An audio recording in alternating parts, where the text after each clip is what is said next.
In this lesson, we talk about brute force GI engine. Let's open up the render settings, change the mode to advanced, and go to the global illumination tab. Brute force is the most basic GI engine. It's straightforward, very easy to set up, and gives you the best GI solution out there. But it's a bit slower compared to Point Cloud or Iridian's Cache. As the primary engine, you either use brute force or Iridian's Cache. Point Cloud is often used as a secondary GI engine as it does not pick up details at all. To be very honest with you, I haven't used Iridian's Cache in a few years, and brute force is my favorite primary GI engine. And you realize why as we go through this chapter. And as the secondary GI engine, you can use either Point Cloud or brute force. The reason brute force is slower is because it's more accurate. In brute force, every shaded point has its GI computed separately and independently from other points. So even though it's slow, but because brute force calculates GI for each point separately, it can give you the most accurate GI solution. So let's jump in and see how it works. For the first part of this lesson, I'll be using the same scene we had for our previous lesson. Now let's see how brute force works in general. For that, let me undock and maximize the render view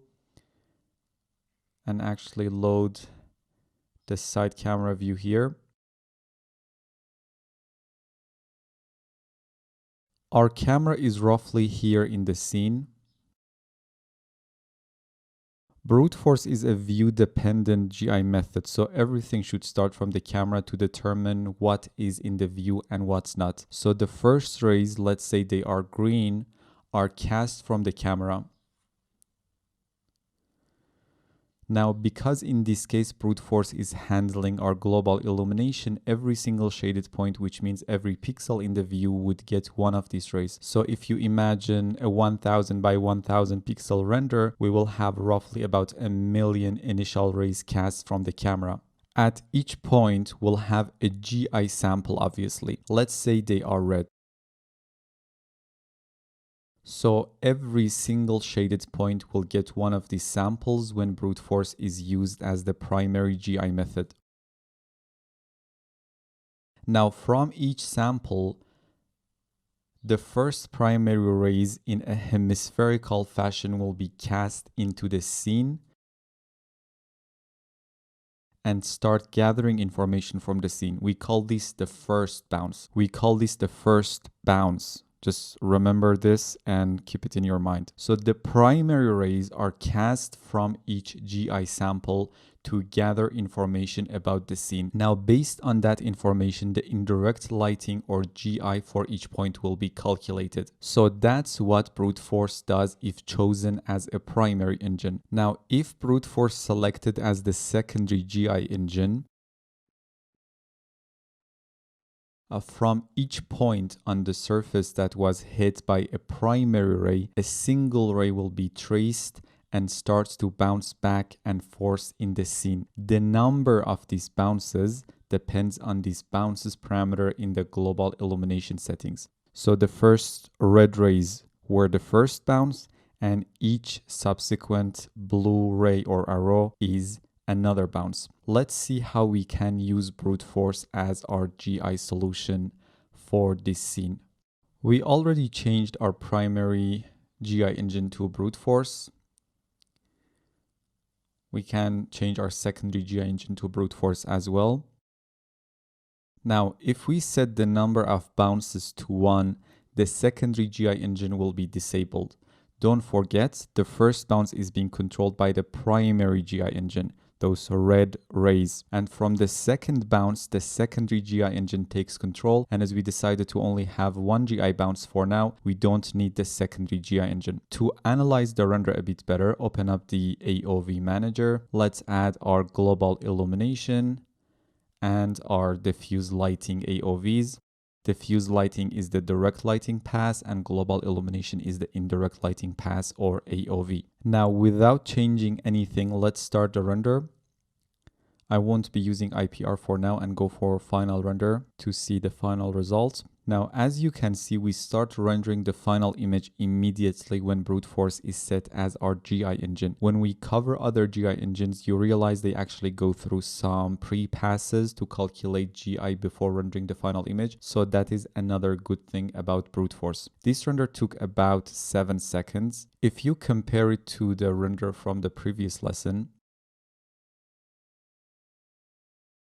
you can see it's a bit darker, and that's because right now we are only using our primary GI engine and there are no secondary bounces to light up the scene even more. If we check out the global illumination pass, you can see it's a bit noisy, and the noise shows up a bit in the final RGB pass as well. Now, the reason the global illumination noise does not show up in the final RGB pass in this particular render, it's because we have an easy lighting. The direct light from above reaches a lot of surfaces in the scene, but if we had a more difficult scene and we had to rely heavily on global illumination, and by difficult scene I mean a scene where the direct light does not reach most of the surfaces, this noise would show up in the final render much more obviously, and we had to deal with the noise. Now, how can we improve this and make it cleaner? If we go back to the GI tab under the brute force section, we only get this parameter called raise, which in theory should control the quality of the brute force GI engine, meaning higher values should give you cleaner and less noisy brute force GI solution. But the way Redshift is set up by default, changing this value would not affect the quality of your brute force GI solution, because if you check the sampling tab, automatic sampling is enabled, which simply means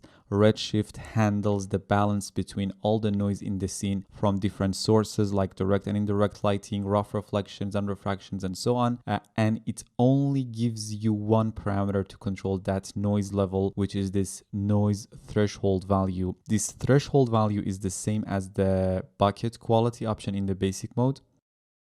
You notice here as we go from low to very high,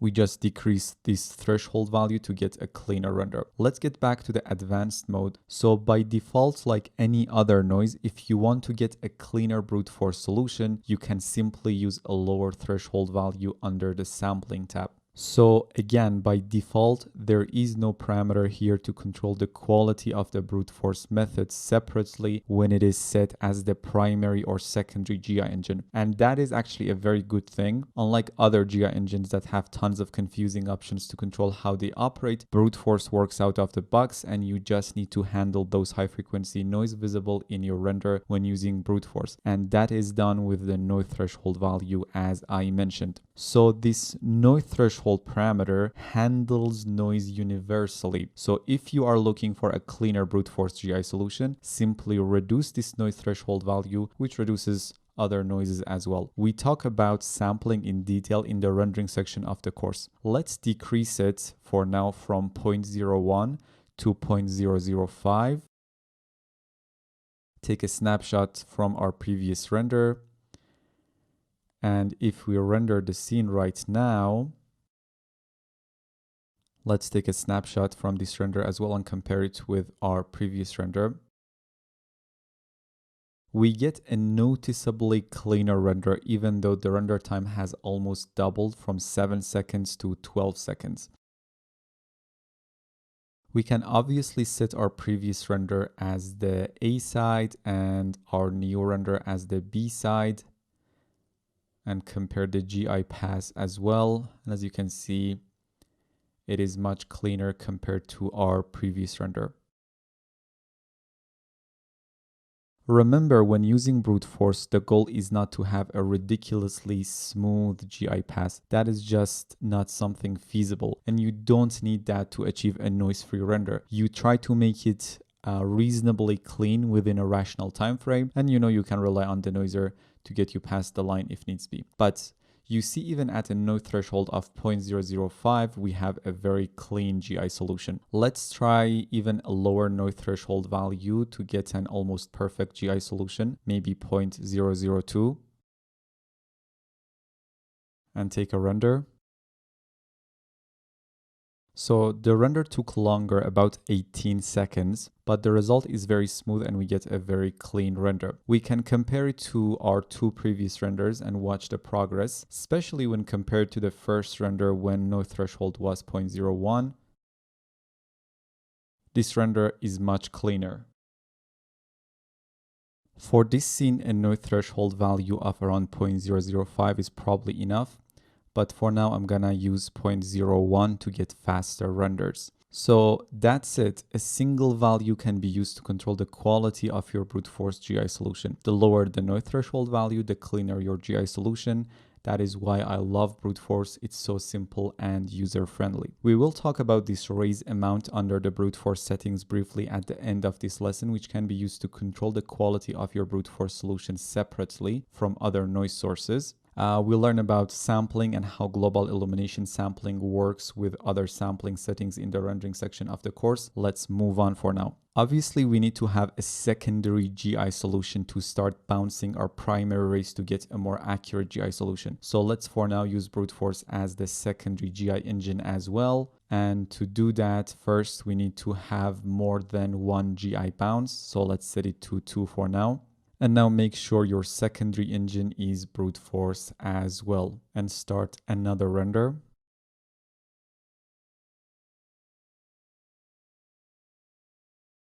Now we get a more accurate GI solution with both the primary GI engine and the secondary GI engine, and that is apparent in the brighter shadows compared to when we only had primary GI engine enabled with one bounce. Now let's take a look at this bounces parameter here. Right now we only have 2 GI bounces. As I explained, the first is being controlled by the primary GI engine, and from the second bounce, secondary GI engine will take control. Less bounces will result in an overall darker indirect lighting. So when we went from 1 bounce to 2 bounces, we got a brighter and more accurate render. Let's try 3 bounces and render again. This render took about 2 seconds longer. If we take a snapshot again and compare it to our previous render when bounces was set to 1 and 2, the render is brighter. The GI solution is more accurate because we allow our GI rays to bounce more in the scene, and as that process needs more calculation, the render will be longer. Let's try 4 bounces and render the scene. So the render took longer by about 2 seconds again, and if we save it and compare it to our previous renders, we get brighter render and a more physically accurate GI solution. In most cases, you really don't need more than 4 GI bounces, as from a certain point you just get longer render times without any noticeable improvement to the GI solution, and you might start to get a washed out look. You remember the red and blue arrows we draw at the beginning of this lesson and in the previous one discussing primary and secondary GI engines and GI bounces. So the first bounce here is those red arrows from the hemispherical burst around each sample. The second bounce is the first blue arrow bouncing from the end of that red arrow. The third bounce is the second blue arrow that bounces from the end of the first blue arrow. Not quite technically accurate, but I hope this clarifies any possible lingering question that you might have from previous explanations. So setting brute force as both primary and secondary GI engines is the most hassle-free, easy way of dealing with GI in Redshift, which results in the most accurate renders. But to balance and manage your render times a bit, you can opt for point cloud as the secondary GI engine, and honestly in some cases, especially like interior shots, you might have to use point cloud, as using brute force solution would be too long. Now, point cloud, or light cache as it's known in other render engines, is much faster compared to brute force, and especially for interior shots, and especially for more complex lighting scenarios. It doesn't have to be interior shots, meaning where we don't have a lot of incoming direct light. Point cloud can be a lifesaver. We talk about point cloud in the next lesson. For now, let's set the secondary GI engine to Iridian's point cloud and take another render.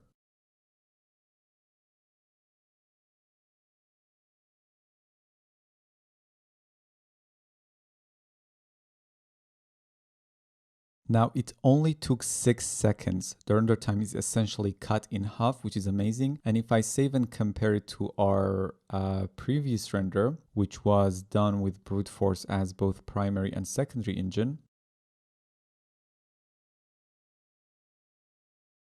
first of all, the new render is cleaner a bit as point cloud is faster compared to brute force. And if I'm being picky, the brute force render is a bit more accurate. We might have lost some of the contact shadows when using brute force point cloud instead. But unless you are being picky and you know what to look for, it won't be that visible. So as you can see, the combination of brute force and light cache or point cloud can be the perfect mix of accuracy and speed. But honestly, Redshift is so fast for simpler scenes, you don't need to worry about render time at all. But for more complex scenes, the render time can be significantly reduced by using a brute force point cloud solution instead of a brute force solution for primary and secondary GI engines, as I'll be demonstrating it later on in this lesson. For the final render, let's change the secondary engine to brute force again because it's a very simple scene and the direct light reaches most of the surfaces.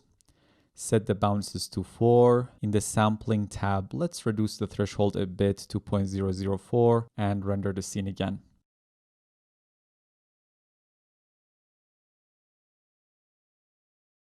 And here is our clean and extremely accurate final render, which took around 35 seconds to render. Now, as promised, let's quickly talk about this raise value. What is exactly this raise control here? Remember those red circle we used to represent individual GI sample, which from each a hemispherical burst of rays would be sent out to the scene to calculate GI for that sample. This rays value here controls the number of those red rays, because if you send more rays from each GI sample, they gather more information from the scene and the final GI calculation for that point will be more accurate. By default, Redshift uses the threshold value to decide how many rays will be necessary for that. But we can take that control away from Redshift and control that on our own. To do that, we need to go to the sampling tab and turn off automatic sampling.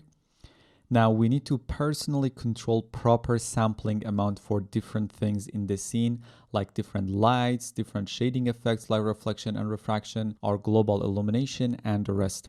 If I render the scene right now, we get a very noisy render. Our direct or diffuse lighting path is very noisy. Our GI path is very noisy, and we don't have anything like reflection or refraction to be worried about in this scene. Now we can get back to our GI tab, increase this raise number to, let's say, 512 instead, and render the scene again.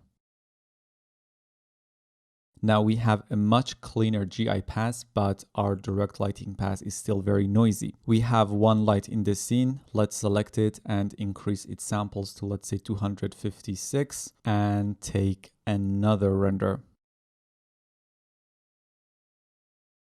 Now the diffuse or direct lighting path has cleaned up as well, and we get a fairly clean render. That should be enough for now. I don't want to go any further. We'll dig into sampling in due time later on in the course. For now, let's enable automatic sampling and set the raise value to its default of 16, as it won't affect the quality of our GI solution when automatic sampling is enabled.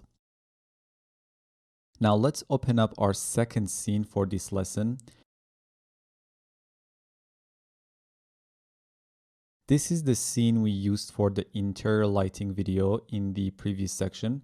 Let's open up the render settings and go to the GI tab. You notice by default, the primary engine is brute force and the secondary engine is point cloud, which is what we want in this case. Now, this scene can teach us why using brute force as both primary and secondary solution is not always practical, because it can be very slow. In this scene, we have a difficult lighting, meaning direct lighting can't reach to most of the surfaces. We rely heavily on indirect lighting, which is global illumination. If we just render the scene with the default GI engine, which are brute force and Iridian's point cloud, and render the scene, this will be our render, which took only 30 seconds. If I accidentally said light cache, it simply means point cloud, because they're the same thing, but the name differs here. Now, by the way, the threshold is set to 0.005 to get a cleaner render. But if we change the secondary engine to brute force to get a full brute force solution and render the scene, this will be our render, which took 3 minutes and 46 seconds. That is a 750% increase in render time, which is a bit too much, without offering any noticeable improvement in this case. If I change the secondary engine to point cloud, we get a very fast and clean render. So again, when you don't have a lot of direct light and you have to rely heavily on GI like in most interior shots, using only brute force as both primary and secondary GI engine can result in very long render times compared to a brute force point cloud solution. So to sum it up, you can always rely on brute force to give you an accurate GI solution as your primary engine. For secondary engine, you can use either brute force or point cloud. For interior shots, using brute force as secondary engine will be a bit slow, but you can use brute force as your primary and secondary GI engine when you have a lot of direct light coming through. For more difficult shots, especially interior shots, point cloud as secondary GI engine is a faster choice. Overall, brute force is the most accurate solution. If you can handle longer render times, and this longer render time can be a few seconds if direct lighting can reach most of our scene, or can be much longer if direct lighting can't reach most of our scene. To wrap up this lesson, let's quickly summarize the pros and cons of brute force GI method. For its pros, we can say that it preserves all the details and contact shadows. There wouldn't be any artifacts or flickering in the animation if you use brute force as your GI solution. It doesn't require tons of memory, and as its cons, it can be a bit slow in certain scenes. Perfect. So that's about brute force. See you in the next video.